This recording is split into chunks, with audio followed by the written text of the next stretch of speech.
We're heading into week 3 of the NFL regular season. And what if I told you that all 7 or 8 of these guys you can buy for a bag of potato chips? I almost said a bag of beans, man. I don't know where my head's at right now. But we got 7 or 8 of the best names of guys to buy low. You can send out the feelers, send the trade offers. A lot of these guys have maybe been underperforming, or they've been getting the volume and people are going to sell them for lower than they should. And once they start capitalizing, you will be reaping the benefit. Name number 1. And we're over here on Flock Fantasy. Go check it out for free. Appreciate Flock Fantasy for letting us use this website. Name 1 is a big one. It's Brian Thomas Jr. And we're going to talk about all of these players. Like, do I realistically think you can pull off the trade low? Who can you potentially trade to get these guys? BTJ, take a look at the stats. And this is the power of the tool. I could care less about the fantasy points. 9 points week 1. But don't forget, he also had a rushing touchdown week 1. So realistically, he had 2 or 3 points in week 1. Okay? Bad. Week 2, 9 points again. This time, no Mickey Mouse rushing touchdown. So why would I trade for this scumbag, this bum? Travis Hunter's there. It's Travis Hunter's show now. Dyami Brown is leading the Jaguars in receptions and receiving yards. Parker Washington's not too far behind. I care about one thing and one thing only. Opportunity and targets. Targets, 7 in week 1. All right. 12 in week 2. I don't care. Listen, if you're going to tell me, oh, BTJ is going to remain catching 33% or less of his targets, I will refer you back to last season when he was bringing in, I mean, look at this. From week 13 on, or week 11 on, 82 yards, 76 yards, 86 yards, 100 yards, 132 yards, 91 yards, 100. This guy can ball. Do not get deceived by the small sample size that it is 2 weeks. He still is getting the opportunity once he starts hauling these catches in. BTJ is going to break out again in a big time way. Now, Dyami Brown should be somebody maybe a flex consideration. Not really, not too exciting. He puts up 18 with the touchdown. Keep in mind, Dyami Brown also dropped a touchdown that would have been his second of the game when they played in week 2. So he's an alright waiver wire addition. But what I want to show here is that he's not getting the same amount of targets. He did not have the same amount of targets in week 1 or in week 2. BTJ leads in that category. Travis Hunter. Travis Hunter is getting some more snaps on defense, so that's going to decrease his offensive production. But even Travis Hunter, I mean, he had 1 more target in week 1, only 6 in week 2. But with Travis Hunter, you can look at the receiving yards. That's the main indicator here. He's not really getting much downfield looks. He's not bringing in any lofty receptions for deep receiving yards. So BTJ has his respective role in this offense. He's the cemented number 1 wide receiver. And Trevor Lawrence actually looks pretty good to start the year out. So, I mean, if you can buy BTJ for low, definitely pull that off. Who would I trade? I mean, I would probably rather have BTJ than AJ Brown. I think I would rather have BTJ than Ladd McConkey. I'd rather have BTJ than Chase Brown right now. Really, anybody in these tiers below, I think I'd rather have BTJ than Nico Collins as well. Because with BTJ, he's getting the opportunity. Nico Collins is not getting the opportunity. He dropped a couple of red zone balls yesterday. They weren't thrown well. And the Texans' O-line is very worrying to me. So Nico Collins, I think I'd rather have BTJ at this current point. Name 2 is another name, Chris Olave. And this is another tale of targets.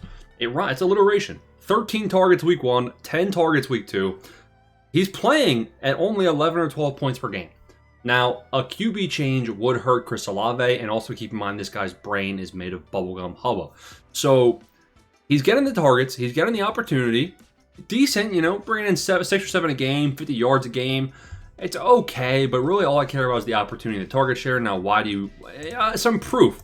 I had Malik Neighbors as a massive buy low, sell the house for him in week 1, in week 2. Take a look. Week 1, he only had 5 catches. Russell Wilson looked like a bum. I said, guys, Malik Neighbors had 12 targets. Do you really think he's going to, if he averages 12 targets a game, he's not always going to only have 5 receptions on those 12 targets. Sure enough, 13 targets the next game, 170 yards and 2 touchdowns. So all I really care about is the volume. Now, if you are prolonged repeatedly 7 weeks in a row getting volume and doing nothing with it, all right, then they're going to phase you out of the offense most likely. There's going to be some changes in terms of the coaching, in terms of whatever. But Chris Olave is somebody you should be potentially buying. Now, if you're concerned about his health, that's the only reason I wouldn't be interested in going out and getting him. Jamar Chase as a buy low, it's realistically like, how low is this guy? You know, is this actually a buy? I'm seeing him in a lot of people's buy low list. It's like, are people really going to sell him? I think people are going to be more likely to move off of T. Higgins for a lower price than Jamar. But if you can go out there and tier up to Jamar Chase, I think I'd rather have Jamar Chase than Puka Nacua, but it's very close. I think Puka Nacua will score more points on average this year, but Puka, his health concerns me a bit more than Jamar Chase's stability. And I think even with Jake Browning, even if it's a whole year, I think Jamar Chase is going to have a good floor of like 17 points per game still. I could be wrong. I think Puka Nacua might be a bit of a higher price. Maybe if you can go off of Amon-Ra, it's a better example. If you can tier up from Amon-Ra St. Brown, who just dropped a 3-touchdown game, which obviously isn't going to happen very often, and go get Jamar Chase, that will be a good move. Jake Browning, he still had 17 or 18 fantasy points when Jake Browning was in the game, so he still looked all right, got a lot of looks. Justin Jefferson. Justin Jefferson has proven himself to be quarterback proof. You have J.J. McCarthy out for what, 2 to 4 weeks? It's okay. Jefferson's averaging 12, 13 points per game, not really getting much targets. Carson Wentz might actually be the better option here for Jay Jettas. So Jefferson will be A-okay if you can go and get Jefferson. I think you probably tier up from Nico Collins, tier up from BTJ, maybe package in, you know, some change like a running back. Maybe you go Pollard and Collins for Jefferson. I think you can get some deals done for this guy, and people might be tempted to sell him with how bad J.J. McCarthy looked. There's better days ahead. Courtland Sutton.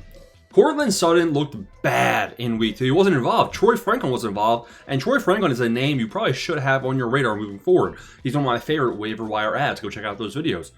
Courtland Sutton, 1.6 points. Embarrassing. But if you actually look back at what he did last year, you can see he had a couple bad games. 5 points, 3 points, 0 points. So there is a consistent trend where a bit of volatility, but he bounces back. You can see he went from having 3 points to 13, 15 to 5, 15 to 0. And then he was consistent for, 5, 6, 7 week span. So I'm all right with Courtland Sutton. I wouldn't necessarily move the house for him because Bo Nix hasn't looked great. There's better days ahead for this Broncos team. It's probably starting in week 4 against the Cincinnati Bengals. Light defense. Then you have the Jets, the Giants, the Cowboys. So I look for week 4 and then week 6 to 8. I think Courtland Sutton's going to start performing very well during those weeks against lighter opponents. Travion Henderson is a very interesting buy low candidate. I feel like people aren't going to be motivated to sell him, but I also feel like my panic meter on Travion Henderson is rising.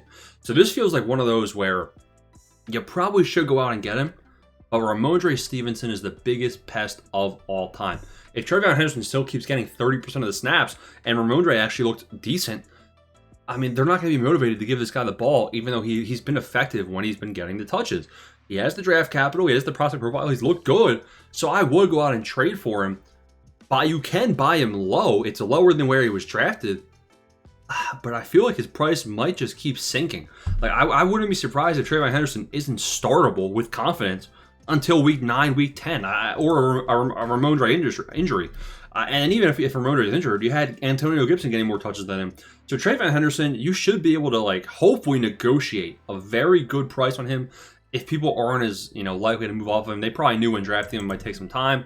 So it might be hard to get a buyer, a seller, but Henderson should be on your radar. Final name is Terry McLaurin, and this is kind of like Courtland Sutton. Let's just go back to last year. Now, keep in mind he was a holdout, didn't practice, so he started the year off 4 points, 9 points. Look at what he did last year. 4 points, 9 points. Bad. Hey, almost identical, scarily identical. And after week 2, this guy was 20, 18, 13, 20, 15, 20, 15, 20. So Terry McLaurin last year, almost identical trend to his start for this season. Much easier schedule as well. He had the Giants week 1, which honestly, that's kind of weird. 9 points against Green Bay. Okay, that's not bad. Then you have the Raiders, the Falcons, the Bears, the Cowboys. Better schedule in my eyes. Jaden Daniels' injury is a bit concerning because if Daniels went down, you definitely would be fading McLaurin. But I think he's a good buy low candidate considering last year he had the same start and this year was the contract holdout. Those are 7 or 8 guys to go out there and grab for the low price. Hope you boys enjoyed. Please show support on the channel. Thanks for watching.